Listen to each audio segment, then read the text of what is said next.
It may feel like we are living in unprecedented times, with the country divided on everything from civil rights to absentee voting. But we have seen chaos like this before, during what might have been the most turbulent 16 years in American history, and the 5 elections that show you everything that can go wrong in electing a president.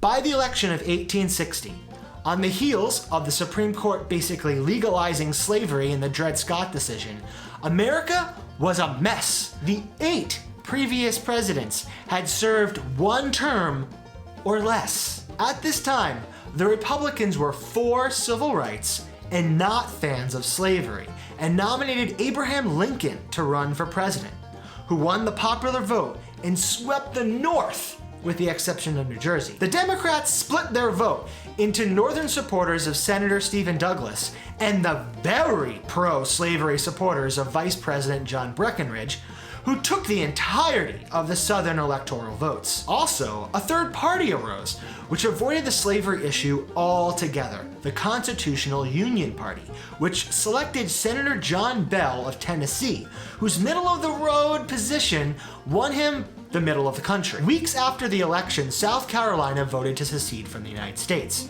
By the time of Lincoln's inauguration in March, 6 other states followed. Barely a month into the Lincoln presidency, the Civil War began. This election of 1860 is the doomsday scenario, showing us just how bad it can go if a party doesn't accept the results of an election. The next election, 1864, we get the answer to what happens during an election with the country in a major emergency or crisis, which might sound familiar. It was the height of the Civil War, and the Union had no clear path to victory, and many believed President Lincoln couldn't be reelected. Still, Lincoln believed that to delay the election would be forgetting the entire idea of democracy for which they were fighting. Since most of the Democrats had literally left America to form another country, Lincoln decided to show unity by ditching his vice president to run with the previously pro-slavery Democrat Andrew Johnson.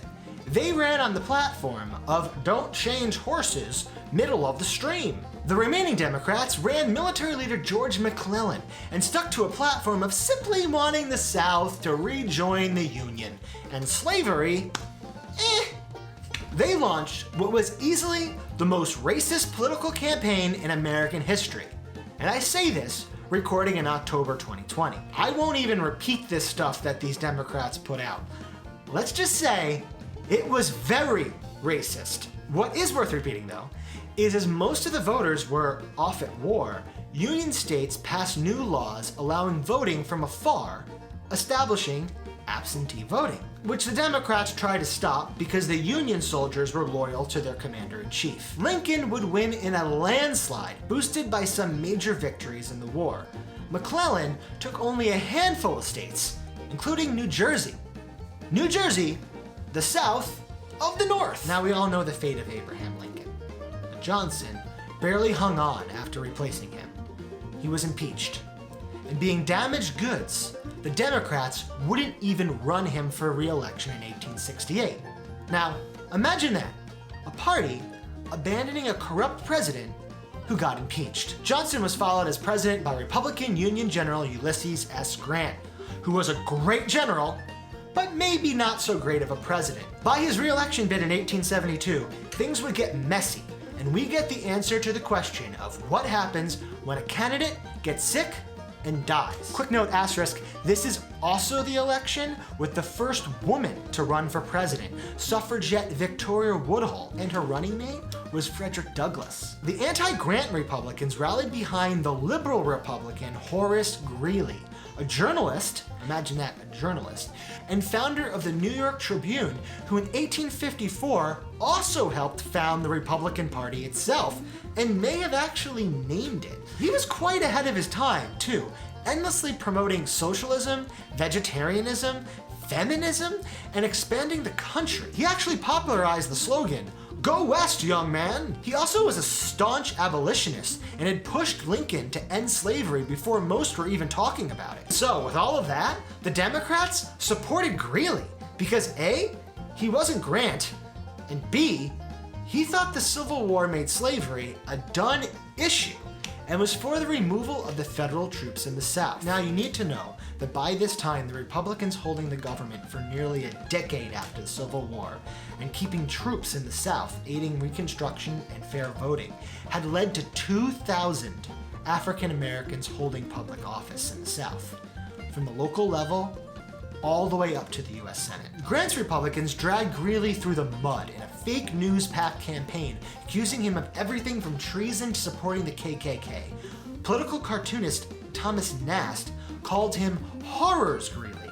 Then 1 week before the election, Greeley's wife died, and he completely pulled away from the campaign. Come the election, Grant would win the popular vote, and Greeley returned to the New York Tribune to find control was handed off to this guy, Whitelaw Reid. This double whammy pushed him into a deep, sleepless depression from which he couldn't recover. On his deathbed, Greeley told Whitelaw Reid, "You son of a bitch! You stole my newspaper!" After which, Horace Greeley died on November 29th and was buried here in Greenwood Cemetery, New York.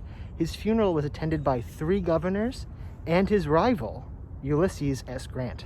His electoral votes would end up being dispersed to a few Democrats, and Grant won his second term easily. And then came the election of 1876, the election that shows what happens when the Electoral College completely falls apart like the joke it is, and a candidate wins the popular vote, but not the Electoral College. Trying to distance themselves from all the scandal of the past couple administrations, Republicans decided to run the unblemished and Southern sympathizing governor of Ohio, Rutherford B. Hayes. The Democrats decided to run tweed ring corruption busting governor of New York, Samuel Tilden. Even though he had Mark Twain himself campaigning for him, Hayes thought he had little chance.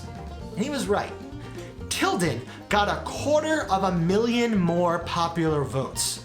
But when it came to the wreck that is the Electoral College, got 184 votes.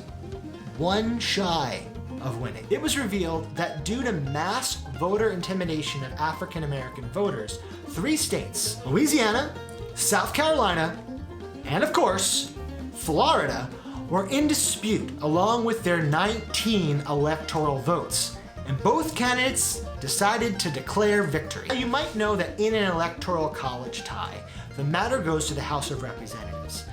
That's what happened in the election in 1800, basically what the entire second act of Hamilton is about. But this wasn't a tie.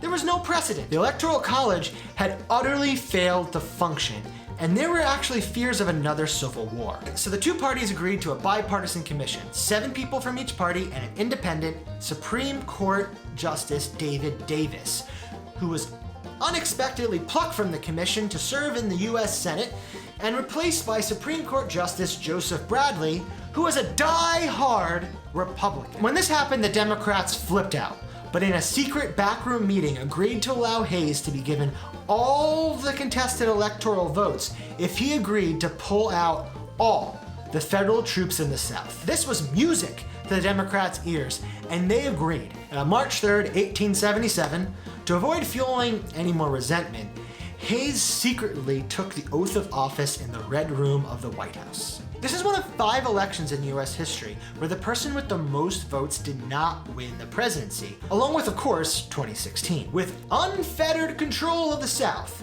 the Democrats ended Reconstruction and reversed all the progress African Americans had made. Soon came the Jim Crow laws and segregation.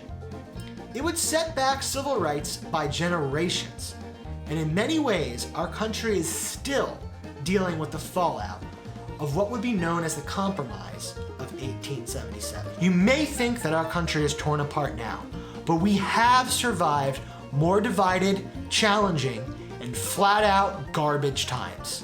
If this story proves anything, it's that elections have consequences, and the only way out is to vote.